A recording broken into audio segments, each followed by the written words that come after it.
পাকিস্তান নৌবাহিনী আশা করছে যে তাদের প্রথম চীনা নকশার সাবমেরিন আগামী বছর অর্থাৎ 2026 সালে উদ্বোধন হবে। তথ্যটি চীনা রাষ্ট্রীয় গণমাধ্যমকে জানিয়েছেন পাকিস্তান নৌবাহিনীর প্রধান অ্যাডমিরাল নাভিদ আশরাফ। গ্লোবাল টাইমসকে দেওয়া এক সাক্ষাৎকারে তিনি বলেন, 2028 সালের মধ্যে 8টি হাঙর শ্রেণীর সাবমেরিন পাকিস্তান নৌবাহিনীতে যুক্ত করার চুক্তি সুষ্ঠুভাবে এগোচ্ছে।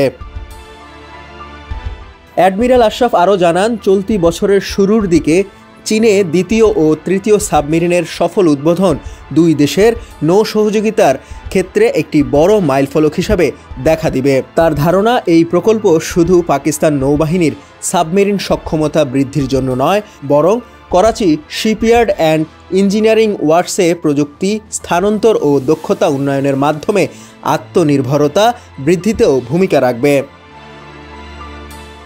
টাইপ 054A/P ফ্রিগেটকে চীন পাকিস্তান নৌবাহিনীর সহযোগিতার ক্ষেত্রে আরেকটি বড় সাফল্য মনে করছেন পাকিস্তান নৌবাহিনীর প্রধান। তার ভাষায়, এগুলো সবচেয়ে আধুনিক সারফেস কম্ব্যাটেন্টের মধ্যে অন্যতম।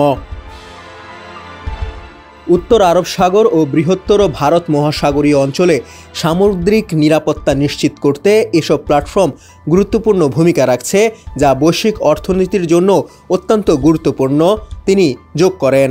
ইতিমধ্যেই পাকিস্তান চীনের হুবই প্রদেশের ইয়াজিং নদীতে 3টি সাবমেরিন উদ্বোধন করেছে।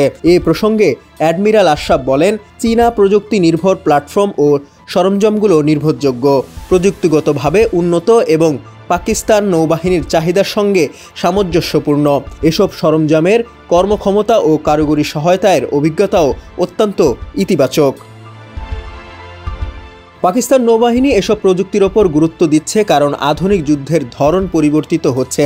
এখন মানববিহীন প্রযুক্তি, কৃত্রিম বুদ্ধিমত্তা ও উন্নত ইলেকট্রনিক যুদ্ধ ব্যবস্থা ক্রমই গুরুত্বপূর্ণ হয়ে উঠছে। ডেস্ক রিপোর্ট, সমকাল।